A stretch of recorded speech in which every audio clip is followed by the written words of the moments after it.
تو اللہ تم پر رحم کرے گا۔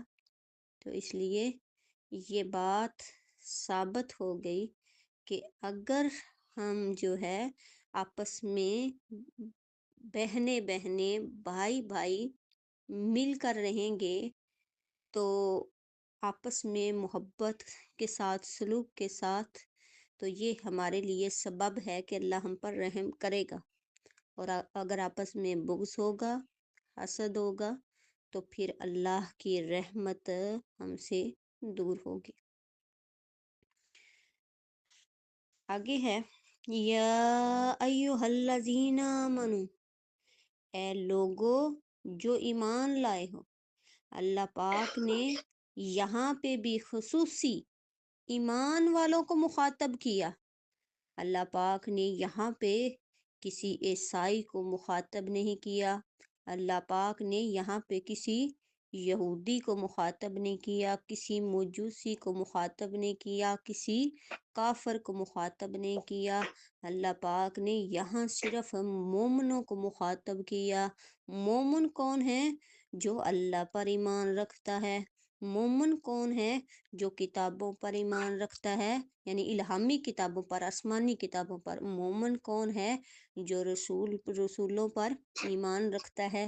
مومن کون ہے؟ جو فرشتوں پر ایمان رکھتا ہے اور جو مرنے کے بعد جی اٹھنے پر ایمان رکھتا ہے۔ اللہ نے فرمایا یا ایھا الذین آمنو، اے لوگو جو ایمان لائے ہو۔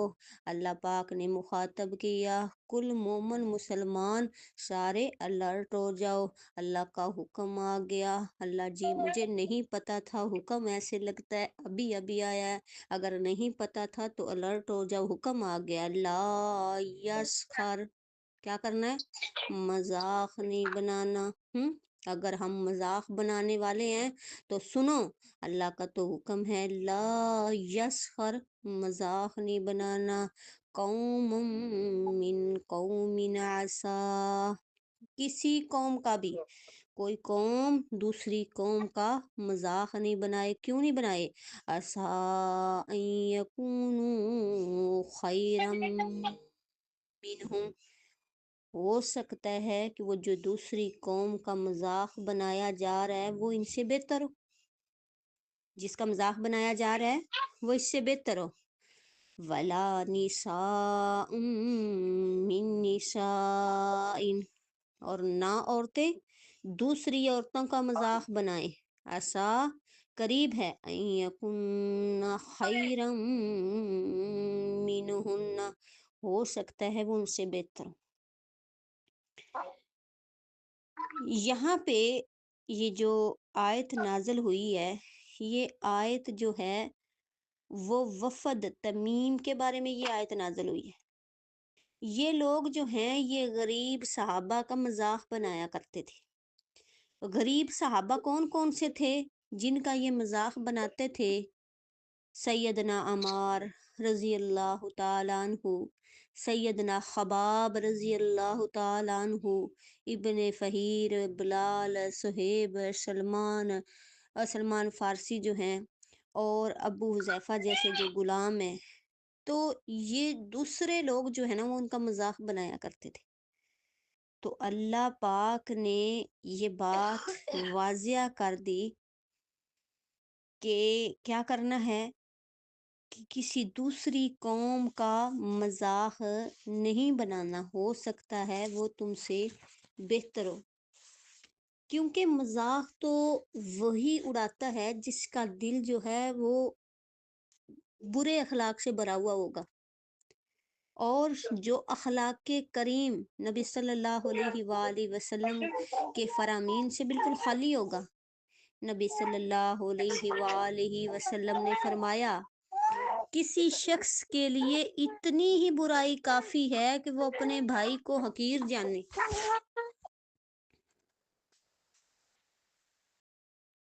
جی اللہ کے نبی صلی اللہ علیہ وآلہ وسلم نے فرمایا کہ تکبر یہ بھی ہے کہ بندہ حق کو ٹھکرا دے اور لوگوں کو ذلیل و خوار کرنے لگ جائے۔ اب دو حدیثیں آپ کے سامنے میں نے رکھی، آپ صلی اللہ علیہ وآلہ وسلم نے فرمایا کسی شخص کے لیے اتنی ہی برائی کافی ہے کہ وہ اپنے بھائی کو حقیر جانے۔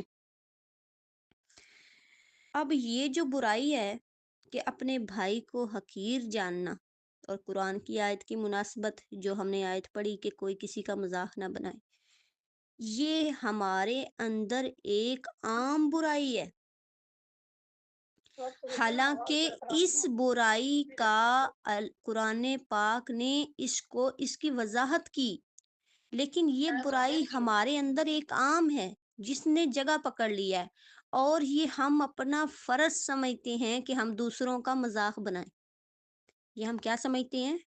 ہم چاہے مسلمان ہیں، چاہے ہمارا کوئی بھی عقیدہ ہے، چاہے ہمارا کوئی بھی مسلک ہے، چاہے ہم امیر ہیں، چاہے ہم غریب ہیں، چاہے ہمارا جو بھی شعبہ ہے، لیکن جب تک ہم کسی کا مذاق نہیں بنا لیتے، دوسرے اور سادہ لفظوں میں ہم یہ کہتے ہیں کہ ہمارا کھانا نہیں ہضم ہوتا، کہ ہمیں اتنی ہماری عادت بن چکی ہے۔ اگر ہم کسی فوتگی پہ جائیں تب بھی ہم کیا کریں گے؟ گھر آ کے ان کی فوتگیوں کا بھی مذاق بنائیں گے۔ یہ اور حقیقت بات ہے، نہ میں کسی کے لیے یہ لفظ بول رہی ہوں، اور نہ میں کسی کے لیے کسی کو نامینیٹ کر رہی ہوں، اور یہ میں جنرل طور پہ یہ ایسی بات کر رہی ہوں جو برائیاں ہمارے اندر ہیں۔ چلے اللہ پاک ہدایت دے ہم سب کو۔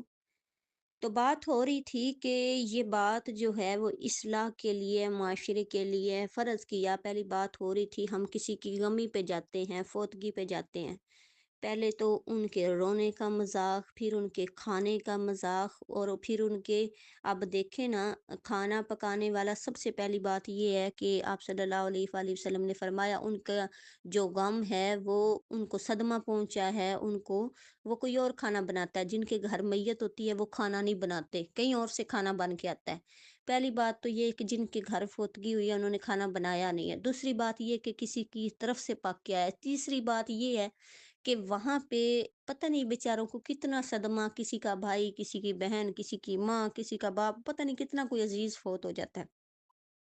ایک تو وہ اس صدمے میں ہوتا ہے، دوسرا جب لوگ جاتے ہیں تو کچھ جو ان کو میسر آتا ہے کھانے کا، تو گھر آ کے ان کے کھانے کے، ان کے رونے کے، ان کے اٹھنے کے، ان کے بیٹھنے کے، سارے آ کے مذاق بنائے جاتے ہیں۔ حقیقت بات ہے، تو کیا آپ لوگ ان کا صدمہ ہلکا کرنے کے لیے گئے تھے یا ان کا گھر آ کے مذاق بنانے کے لیے گئے تھے؟ ہے نا یہ بات؟